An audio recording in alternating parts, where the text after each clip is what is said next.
12.5% of what number is 10.5? So first things first, copy everything down, right? Accurately, 1/2% of becomes times. What number becomes x, because we don't know what that is. Is becomes equals, and 10.5.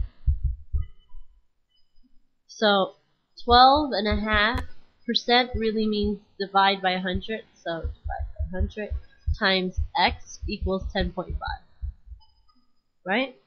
12.5 is really 12.5, right? Divided by 100 times x equals 10.5. See, 1/2 is really 0.0, 2 to 10 is 5, and 5 times 2 is 10, subtract 0, it's really 0.5. That's how I got this right here. Okay? I just converted from the half to 0.5. And 12.5 divided by 100, right, is going to be shifted over once,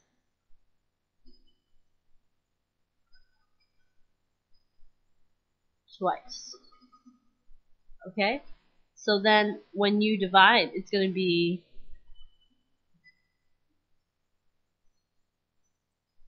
going to be 0.125 times x equals 10.5, and we're going to do it on both sides. It's undo multiplication. It's going to be dividing on both sides. Divide by 0.125 on both sides. These cancel out, same number, right? You're left with x equals 10.5 divided by 0.125. Let's go ahead and find out what that is. 10.5 divided by 0.125. Remember, whenever you're dividing by a divisor with a decimal, you have to move the same number of decimal places as the divisor as the dividend. So 1, 2, 3 means that the decimal place in the dividend goes 1, 2, 3. Notice that they both move the same way. Okay? So 125 goes into 1 0 times. 125 goes into 10 0 times. 125 goes into 105 0 times. 125 goes into 1050. Okay, now 125 goes into 1050. Let's find out how many times that goes in. Okay, so 125 times, let's say 8.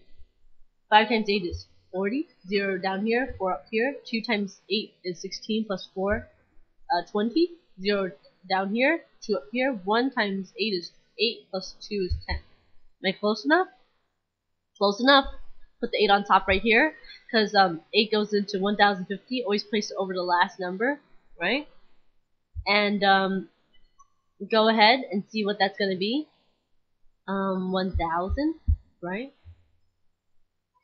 So subtract 0 minus 0, 0. 5 minus 0, 5. 0 minus 0, 0. 1 minus 1, 0. Bring down to 0. Can 125 go into 500? Let's find out. 125 times 4. 5 times 4 is 20. 0 down here to 2 up here. 2 times 4 is 8. 8 plus 2 is 10. 0, 2 times 4 is 8. 8 plus 2 is 10. 0 over here, the 1 up here. 1 times 4 is 4, plus 1 is 5. Ha, it does go in. So 125 goes into 4. 125 goes into 500 4 times. So 4 times 125 is 500. Subtract, no remainder. So x equals 84. Exactly.